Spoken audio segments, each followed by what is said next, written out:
The village of Vrindavan was built as a direct extension of the Yamuna River.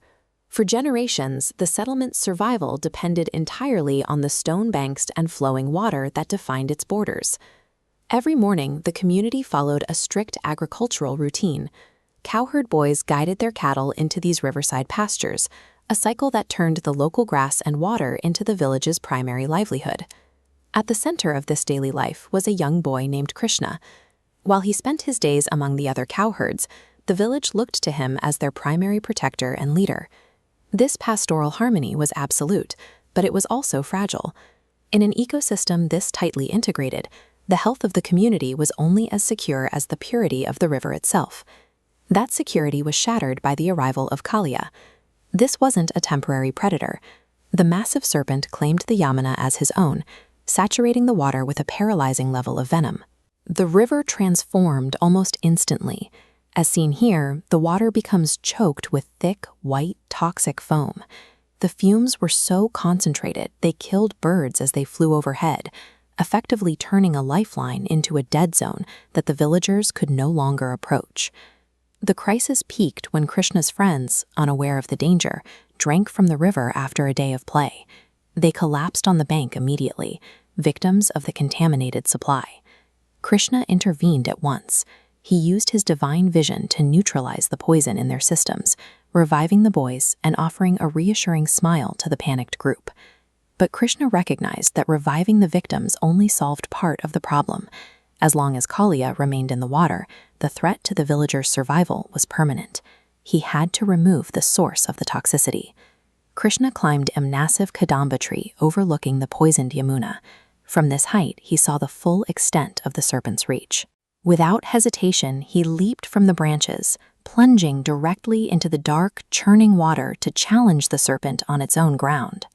Kaliya rose to meet him, flaring his multiple hoods and dismissing the boy as a nuisance. He quickly used his massive weight to coil around Krishna, attempting to crush him. The reaction on the shore was split. On the left, we see the erratic panic of the villagers, fearing the worst. On the right, his brother Balarama stands as a steady, unmoving pillar, fully aware the boy was in control. Kaliya's attempt to constrict Krishna functioned as a physical manifestation of the serpent's ego, an effort to paralyze the community through a display of overwhelming force. That force failed the moment Krishna expanded his physical form.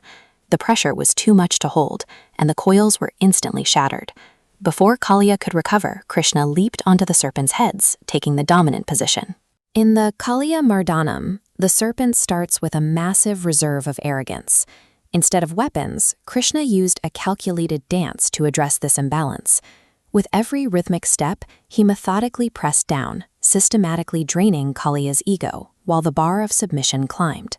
The shift was so absolute that it drew a reaction from the heavens. Flowers began to fall from the sky, and celestial music played, signaling a change in the river's power pressure. After several minutes of this rhythmic pressure, Kaliya was exhausted. He began to bleed from his hoods, his physical strength and sense of supremacy completely spent.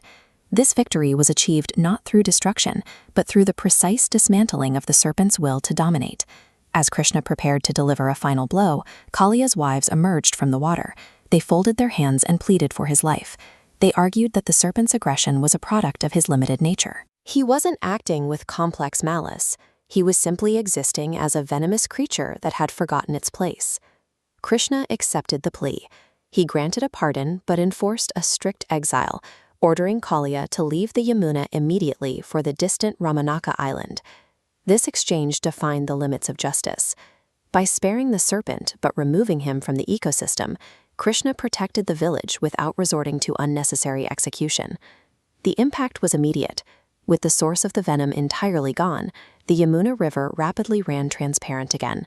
The trees along the bank revived, and the local birds returned to the water. The village gained 3 observations. First, total surrender shows a toxic force can be neutralized directly. Second, a pardoned aggressor proves the path to forgiveness remains open. Finally, strength is defined by its use. These form one foundation. True power is community protection. This narrative remains a study in how to handle a crisis. It suggests that by confronting a threat at its source and dismantling it with precision, A leader can balance the need for absolute safety with the capacity for mercy.